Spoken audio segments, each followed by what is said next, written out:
Good morning, students. All of you, welcome in the SST class. Today we are going to discuss the chapter number 20. That name is Our Rich Heritage. Our Rich Heritage means हमारी समृद्ध विरासत. Heritage means विरासत. हमें विरासत में जो कुछ मिलता है उसे हम heritage बोलते हैं. Now come on the lesson. Heritage refers to the history, traditions, qualities that a country has had for many years. बहुत सालों से हमारी जो हिस्ट्री, ट्रेडिशन, क्वालिटीज़ हैं, हेरिटेज मीन्स हमारी जो विरासत में हमारी जो हिस्ट्री है, ट्रेडिशन है, क्वालिटीज़ है, उसको रेफ़र करती आ रही है. The heritage of Indian includes various language, dresses, music, dance, building, painting, etc. Heritage में अलग प्रकार के dresses, language, music, dance, building, इन सब चीज़ों को इंक्लूड किया जाता है. Now come on the language. Now we are going to discuss the language in a detail. People in India speak many language. हमारी इंडिया में अलग अलग लोग अलग अलग भाषाओं को बोलते हैं. एंड डायलैक्ट्स मीन्स बोलियाँ, यानी कि एक कस्बे में हम कहते हैं, टाउन में, एरिया में अलग अलग बोलियाँ बोली जाती है. That is a dialects. However, फिर भी there are 22 languages recognized by the Indian Constitutions. हमारी इंडियन कॉन्स्टिट्यूशंस, हमारी भारत संविधान के द्वारा 22 लैंग्वेज को रिकॉग्नाइज किया गया है. इनके आगे बेटा ये नेम लिखे हुए हैं: असमी, बंगाली, मलयालम, सिंधी, तमिल, तेलुगु, उर्दू, ये सारे नेम्स हैं.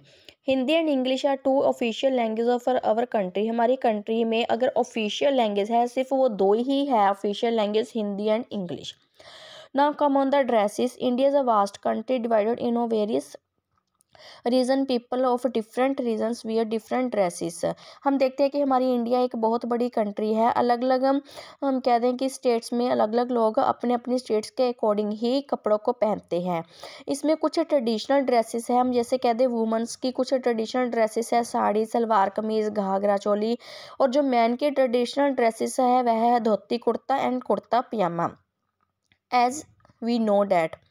Now come on the music and dance. There are 2 main style of classical music in India.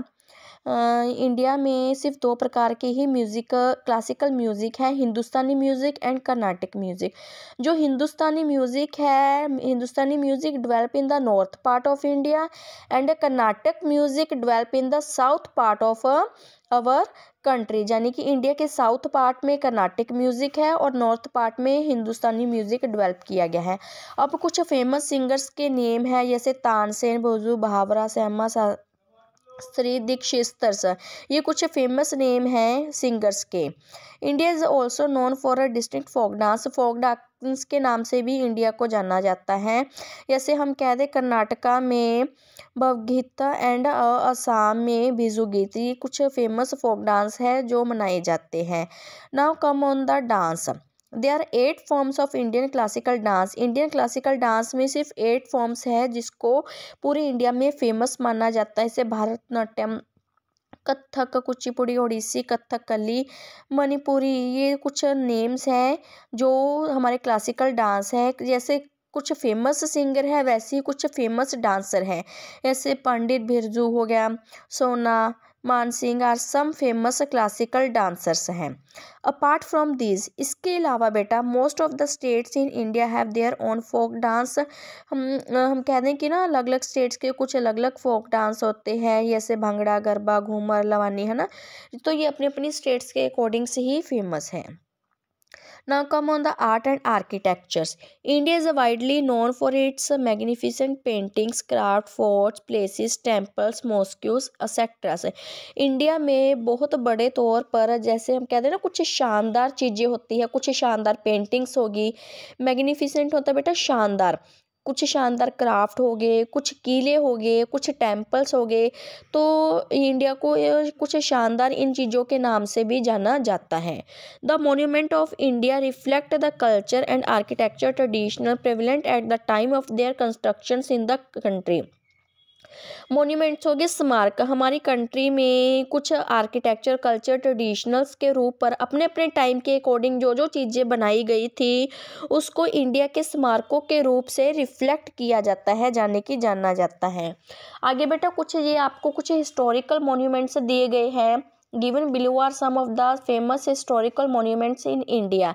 जैसे ताजमहल आगरा उत्तर प्रदेश में हो गया, rock cut cave temples in Mahabalipuram Tamil Nadu में होगी, sun temple in Konark Orissa में हो गया, सांची स्तूप इन सांची में हो गया, Dilwara temple in mount Abu Rajasthan में हो गया। तो ये फेमस हिस्टोरिकल मोन्यूमेंट्स है जो अपने टाइम में बनाए गए थे और हमें ये सारी चीज़ें एक विरासत के रूप में मिली हुई है। Now come on the paintings. Indian paintings have a history for more than 2000 years. 2000 सालों से भी ज़्यादा हमारे इंडिया में हिस्ट्री के रूप में बहुत सारी हमें ऐसी पेंटिंग्स मिली हुई है जो अभी तक फेमस है। The cave painting at Bhimbetka in Madhya Pradesh में राज्य भीमबेटका की पेंटिंग्स पाई जाती है जो कि दिखाती है show the scene from the life of early humans, कि सबसे पहले जो ह्यूमंस थे यानी कि स्टार्टिंग के जो ह्यूमंस थे, बहुत साल पहले जो लोग रहते थे वो किस प्रकार रहते थे, तो उस पेंटिंग में उनके सीन्स को शो किया गया है। Now the Ajanta caves in Maharashtra में अजंता केव्स है जिसमें दिखाई देता है show various scene from the life of Gautam Buddha. हमारे भगवान जी है ना गौतम बुद्धा, तो उनकी लाइफ के सीन्स दिखाई देते हैं। Mughals also promote paintings. तो जब मुगल्स का राज आया था ना हमारी हिस्ट्री में, जैसे जब राजे महाराजे होते थे तो उसमें एक मुगल के राजे महाराजे होते थे, उन्होंने इन पेंटिंग्स को बहुत ज़्यादा प्रमोट किया था। From central Asia and Iran, हमारी इंडिया की पेंटिंग्स को ईरान और एशिया में भी उन्होंने बहुत ज़्यादा प्रमोट किया था। बेटा आगे ये आपकी बैक एक्सरसाइज की हुई है, fill in the blanks, matching and true false. ये आप अपनी बुक्स पर कर लेना। नेक्स्ट वीडियो में मैं आपको very short question, brief questions और लॉन्ग क्वेश्चंस और उनके आंसर सेंड कर दूंगी। और I hope everyone understand my lesson. Thank you everyone.